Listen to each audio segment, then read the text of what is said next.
পুঁজি ছাড়াই বিলাসবহুল রিসোর্টের মালিক। বেনজিরের সহায়তায় গাজীপুরে বিঘার পর বিঘা জমি দখল। অনিয়ম নিয়ে গণমাধ্যমে মুখ খোলায় গোপালগঞ্জে কৃষক ও বাসিন্দাদের মারধরের অভিযোগ পুলিশের বিরুদ্ধে। বাহিনীর সম্মান কোথায়, প্রশ্ন মির্জা ফখরুলের। আইনজীবীও জানেন না কোথায় আছেন বেনজির। পুলিশ বাহিনীর মর্যাদা কোথায় থাকে যার সাবেক প্রধানকে এবং ডিবিজিকে পালিয়ে যেতে হয় দেশ থেকে? আমি জানি না উনি কোথায় আছেন। উনি আইনগত ব্যবস্থাগুলি নেবেন, যেহেতু উনি এই দেশেরই সিটিজেন, তার আইনগত অধিকার আছে এগুলিকে ডিফেন্ড করার। দেখছিলেন প্রধান শিরোনাম। সন্ধ্যার সময় সঙ্গে আছি আমি ওমর ইনান।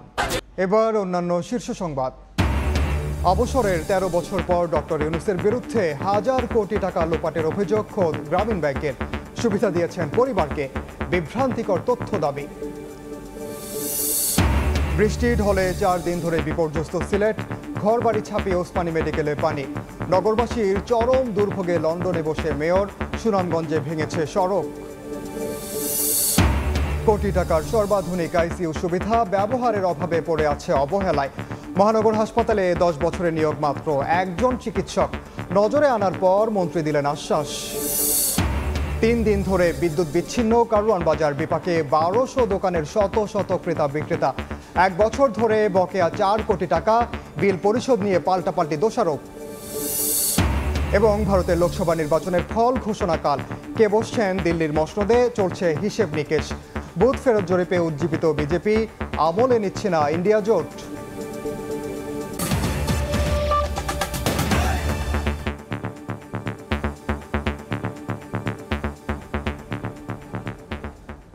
বেনজির নামের নজিরবিহীন ব্যবহার বোধহয় এর আগে দেখাতে পারেননি কেউই। শুধু সম্পদ অর্জনেই নয়, দেশত্যাগের ক্ষেত্রেও তিনি বেনজির। 6 জুন হাজিরের অপেক্ষায় দুদক, তবে তিনি আসছেন না বলেই মনে করছেন সাবেক আইজিপির আইনজীবী। বেনজির কোথায় আছেন তাও তিনি জানান না বলেই জানিয়েছেন। 6 তারিখ পার না হলে কিছু বোঝা যাচ্ছে না। আমি মনে করি তার বিরুদ্ধে তখন বিচারে তাকে দাঁড়াতে হবে। একজন মানুষের কয়টি অ্যাকাউন্ট থাকতে পারে? বেনজির আহমেদের 38টি অ্যাকাউন্ট জব্দ হয়েছে। আরও জেনেই নামে বেনামে তাই বা বলবে কে?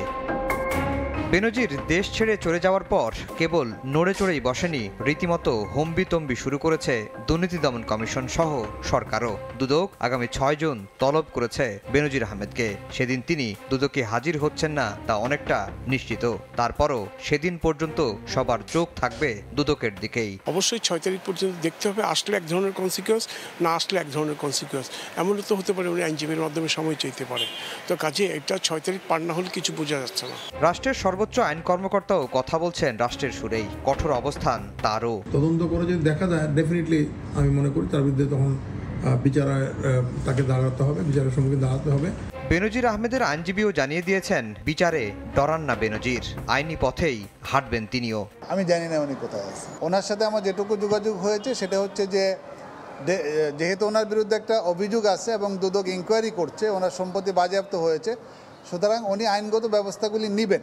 আইন শৃঙ্খলা বাহিনীর সর্বোচ্চ পদে থেকে এর আগে কেউ এতটা বেপরোয়াভাবে সম্পদ অর্জন করেছেন এমন তথ্য নেই কারো কাছে। আর তা হবেই বা কিভাবে? তিনি তো বেনজির।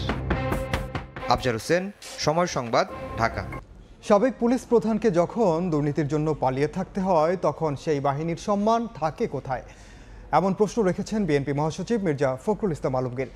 দুপুরে জাতীয় প্রেস ক্লাবে আলোচনা সভায় তিনি একথা বলেন। বেনজির নজিরবিহীন, একই সঙ্গে সাবেক সেনাপ্রধান, তাকেও স্যাংশন দিয়ে দিয়েছে।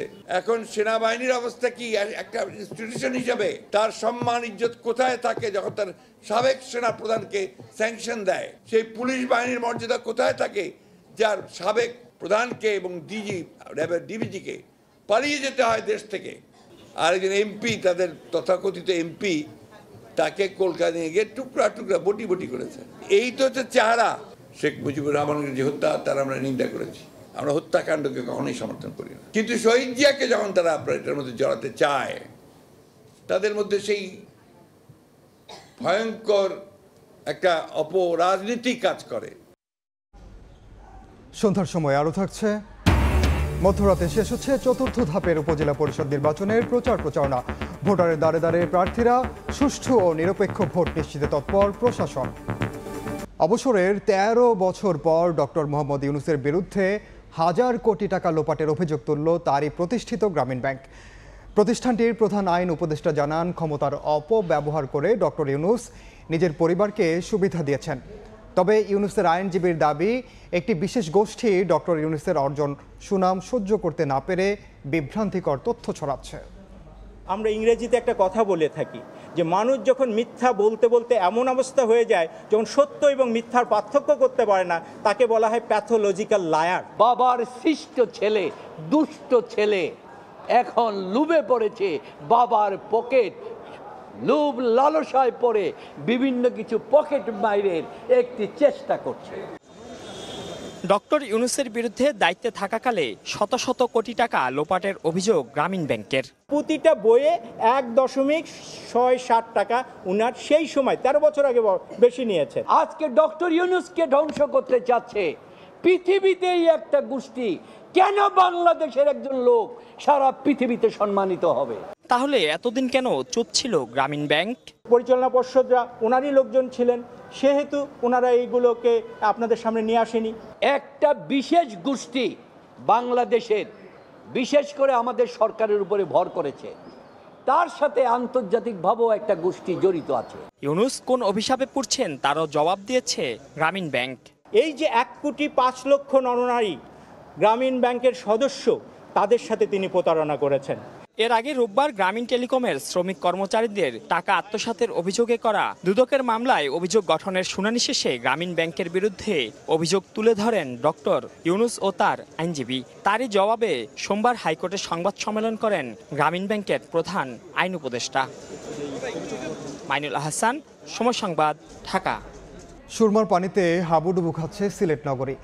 বসতঘর ও ব্যবসা প্রতিষ্ঠানে পানি ঢুকে একাকার অবস্থা। ঘরবাড়ি ছাপিয়ে তলিয়েছে ওসমানী মেডিকেল কলেজ।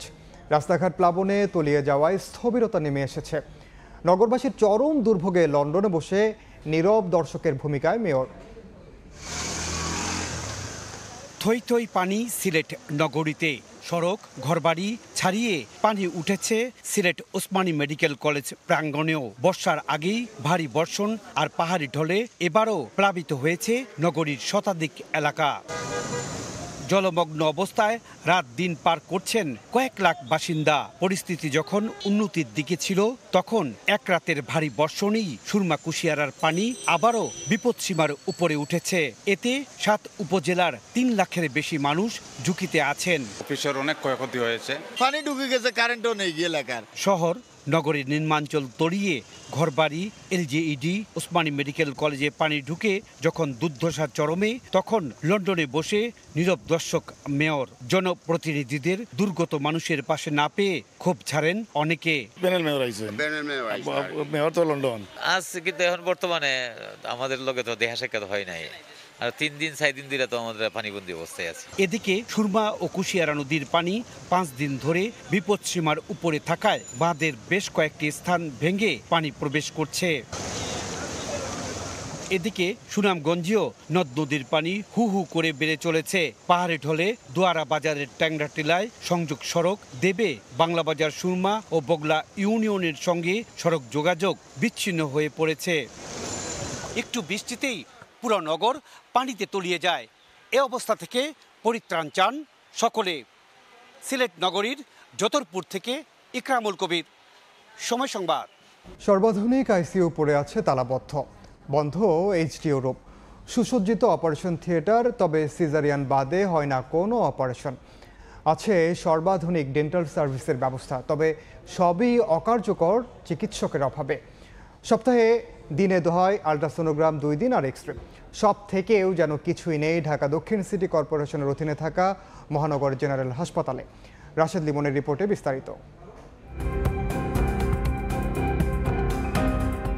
কথায় আছে নক্ষদন্তহীন বাঘ, কথিত সেই বাঘের দেখা মিলবে পুরান ঢাকার বাবুবাজারে মহানগর জেনারেল হাসপাতাল। এই নগরে একটা আইসিইউ যে কতখানি গুরুত্বপূর্ণ সেটা হয়তোবা ভুক্তভোগীরাই হারে হারে টের পেয়েছেন। অথচ এই হাসপাতালটিতে এমন অলস পড়ে আছে 8 থেকে 10টি আইসিইউ মেশিন সহ পুরো বেড। করোনাকালীন সময়ে 8 বেডের এই আইসিইউ ইউনিট চালু করা হলেও এখনও তা ঠিকঠাক ইনস্টলই করা হয়নি। আমাদের তো এটা ব্যবহার করার মতো ডাক্তার বা যে সাপোর্টগুলো দরকার, নার্স, এইগুলো তো আমাদের নাই। রয়েছে মোটামুটি আধুনিক মানের একটি অপারেশন থিয়েটারও। এত আধুনিক যন্ত্রপাতি বলা যায় পড়ে আছে বেকারি, কারণ তার খুব সামান্য অংশই কাজে লাগানো হচ্ছে। গাইনি সার্জন আছে, এমনি আমাদের যে সার্জারির আর কি ওটি হয় না, সার্জারি ডক্টর আছে।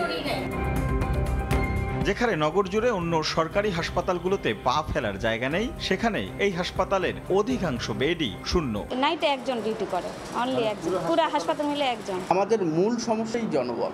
এই যে আমি যে ডাক্তার নিয়েছি না 10 বছর আগে, এরপরে কিন্তু আমাদের আর কোনো রিক্রুটমেন্ট হয়নি। এই হাসপাতালে এমন একটি আধুনিক যন্ত্রই আসলে বলা যায়, এমন একটি আধুনিক যন্ত্রপাতি থাকার পরেও গত 1.5 বছর ধরে চিকিৎসকের অভাবে সেটি বলা যায় বন্ধ রয়েছে।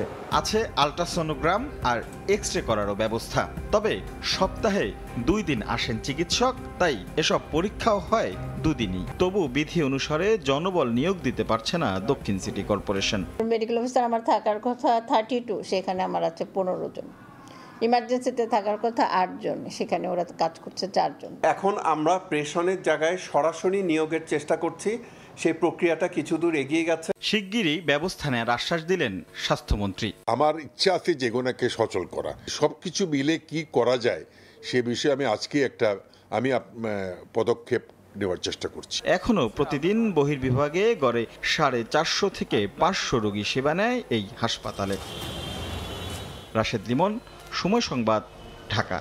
3 দিন ধরে অন্ধকারে কারওয়ান বাজারের 3টি মার্কেটের 1200 দোকান। 1 বছরের বিল বাকি থাকায় ডিপিডিসি বিদ্যুতের সংযোগ বিচ্ছিন্ন করে দেয়। ব্যবসায়ীদের দাবি, তারা ঠিকমতো বিল পরিশোধ করলেও বকেয়া রেখেছে ঢাকা উত্তর সিটি কর্পোরেশন।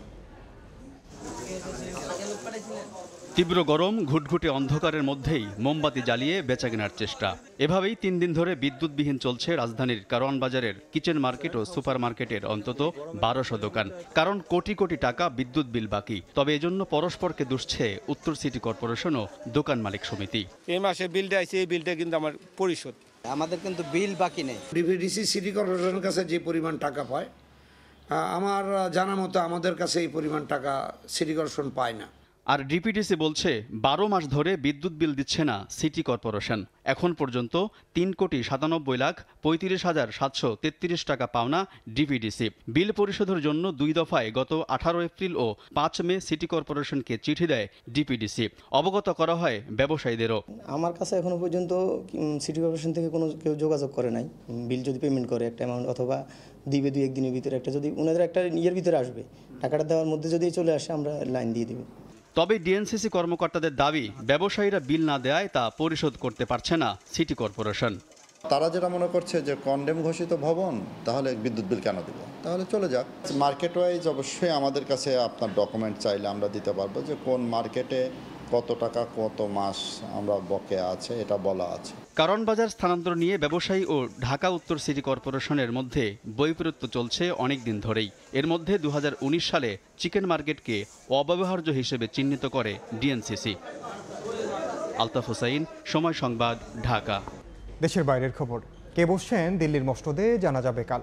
মঙ্গলবার সকাল 8টা থেকে শুরু হবে ভারতের লোকসভা নির্বাচনের ভোট গণনা। রাজনৈতিক দলগুলোর মধ্যে বাড়ছে স্নায়ুচাপ। বুথ ফেরত জরিপে এগিয়ে থাকায় উজ্জীবিত গেরুয়া শিবির, তবে সমীক্ষা খুব একটা আমলে নিচ্ছে না বিরোধী ইন্ডিয়া জোট। বিস্তারিত জানাচ্ছেন সুব্রত আচার্য। 19 এপ্রিল থেকে 1 জুন ভারতের 18তম লোকসভা নির্বাচনের 7 দফায় 47 দিন ধরে দেশটির প্রায় 65 কোটি ভোটার প্রয়োগ করেছেন গণতান্ত্রিক অধিকার। 55 লাখ ইভিএমে বন্দী সেই গণনায় জানা যাবে মঙ্গলবার। ভারত জুড়ে এরই মধ্যে গণনা কেন্দ্রগুলোতে নেওয়া হয়েছে নজিরবিহীন নিরাপত্তা। 3 স্তরের এই ব্যবস্থায় প্রত্যেক গণনা কেন্দ্রের 200 মিটারের মধ্যে থাকছে 144 ধারা। আকাশে ড্রোন, কেন্দ্রের ভেতর ও বাইরে থাকছে পর্যাপ্ত সংখ্যক সিসি ক্যামেরার নজরদারি। কেন্দ্রীয় বাহিনীর পাশাপাশি থাকছে রাজ্য পুলিশ ও নির্বাচন কমিশনের পর্যবেক্ষণ দল। স্থানীয় সময় মঙ্গলবার সকাল 8টা থেকে শুরু হবে ভোট গণনা। সবার আগে পোস্টাল ব্যালট গণনা করা হবে। এরপর ভোটারের সংখ্যার অনুপাতে ইভিএম গণনার কাজ শুরু হবে। প্রত্যেক রাজনৈতিক দলের নিজস্ব এজেন্ট থাকবেন কাউন্টিং সেন্টারে, থাকবেন গণমাধ্যমের প্রতিনিধি ও বিদেশি পর্যবেক্ষকও। দেশটির অন্যতম দীর্ঘ নির্বাচন প্রক্রিয়ায় এবার 6টি সর্বভারতীয় রাজনৈতিক দল ছাড়াও 2500-এরও মতো প্রাদেশিক রাজনৈতিক দল নিজস্ব প্রতীকে লড়েছেন। নির্বাচনী যুদ্ধে সামিল হয়েছেন প্রায় 14,000 প্রার্থী। মঙ্গলবার একইভাবে জানা যাবে অন্ধ্রপ্রদেশ ও উড়িষ্যার বিধানসভার ফলাফলও। সুব্রত আচার্য, সময় সংবাদ, ভারত। খেলার খবর। বিশ্বকাপে গ্রুপ ডি এর প্রথম ম্যাচে রাতে মাঠে নামতে যাচ্ছে শ্রীলঙ্কা ও দক্ষিণ আফ্রিকা। ম্যাচ শুরু রাত 8:30টায়। মুখোমুখি দেখায় পিছিয়ে থাকলেও সংক্ষিপ্ত সংস্করণে বরাবরই সমীহ জাগানিয়া দল শ্রীলঙ্কা, তাই লঙ্কানদের নিয়ে আলাদা করে ভাবতেই হচ্ছে প্রোটিয়াদের। শেষ সিরিজে বাংলাদেশকে হারিয়ে আত্মবিশ্বাস তুঙ্গে আছে হাসারাঙ্গা বাহিনীর। এদিকে শেষ 5 দেখার সবকটা ম্যাচে লঙ্কানদের হারানোর আত্মবিশ্বাস আছে দক্ষিণ আফ্রিকার। এ পর্যায়ে শীর্ষ সংবাদ জানিয়ে দিচ্ছি আরেকবার। বেনজিরের সহায়তায় জমি দখল করে গাজীপুরের রিসোর্ট এবং বৃষ্টি ঢলে 4 দিন ধরে বিপর্যস্ত সিলেট। ঘর বাড়ি ছাপিয়ে ওসমানী মেডিকেলে পানি। নগরবাসীর চরম দুর্ভোগে লন্ডনে বসে মেয়র। সুনামগঞ্জে ভেঙেছে সড়ক। এই ছিল সন্ধ্যার সময়ে জনপদের সময়ের সঙ্গে থাকবেন সহকর্মী জাফর সাদিক। ধন্যবাদ ইনান। জনপদের সময় নিয়ে ফিরছি কিছুক্ষণ পর, সঙ্গে থাকুন সময়ের।